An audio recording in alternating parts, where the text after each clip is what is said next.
They found the camp perfectly intact, food still on the table, journals still open, a fire that had burned down weeks before anyone arrived.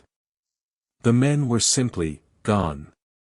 By the end of this, you'll know what actually disappeared on that ice, what the search parties found that was never put in the official report, and why the answers they came back with raised far darker questions than the ones they started with. To understand why this disappearance broke the people who investigated it, you need to understand what this expedition was supposed to be. Not a heroic death march into the unknown. Not a race to some pole. This was routine. Methodical. Staffed by experienced men who had done it before. The year was 1930. The location, a remote archipelago deep inside the Arctic Circle, Svalbard, a Norwegian territory sitting at the edge of the world where the sun doesn't rise for months and the cold doesn't negotiate. A small team of Soviet researchers had established a meteorological station there the previous season. Their job was simple: measure, record, transmit. Weather data. Atmospheric pressure.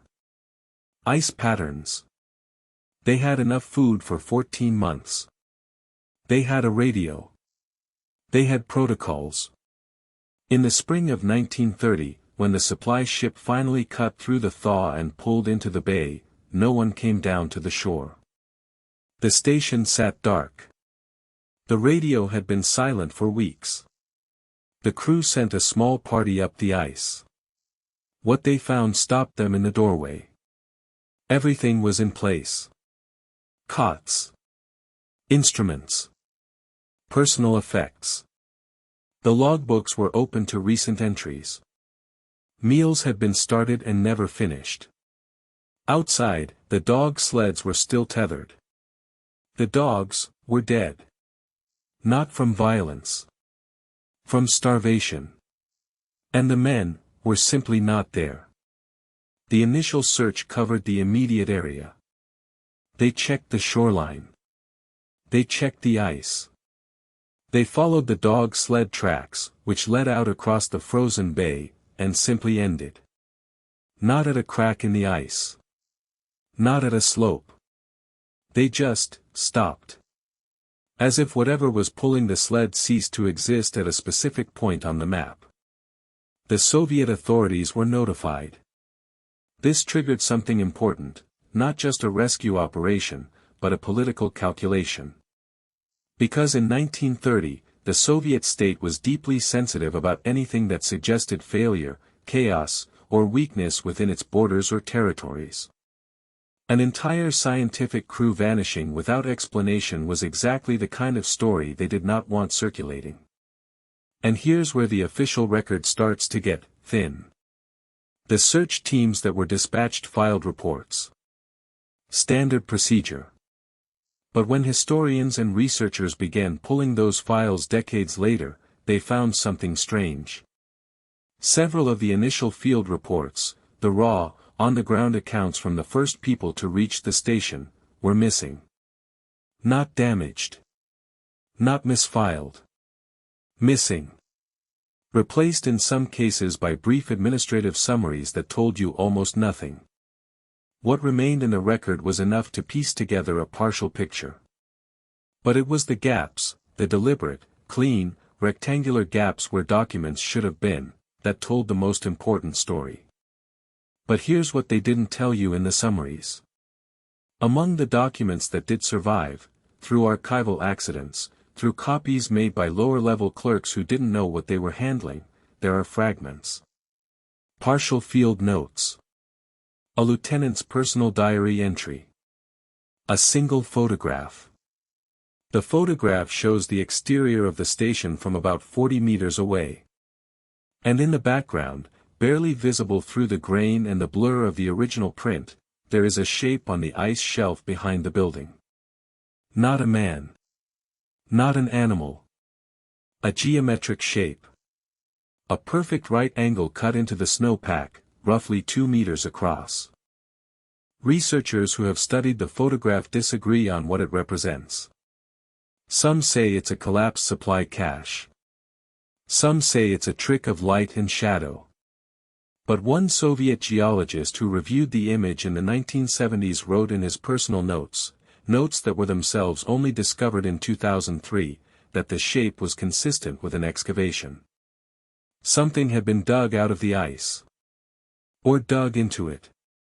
Now hold that thought. Because what was found inside the station is even stranger. The logbooks. Remember, they were open when the supply crew arrived. The last entries were dated 3 days before the ship arrived in port, meaning they were written 3 days before anyone knew the men were missing. Those entries described normal operations, atmospheric readings, temperature logs, standard entries from standard men doing a standard job. Except the final entry.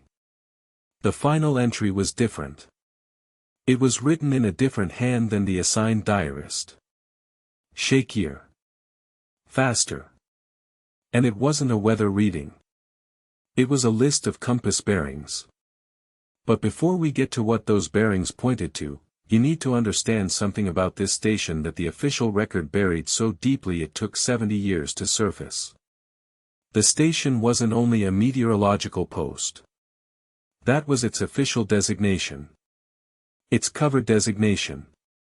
Soviet records declassified in the late 1990s, partially, quietly, buried inside a larger document release about early Arctic infrastructure, confirmed that the Svalbard station was one of at least 3 installations in the region being used for something else alongside the weather work.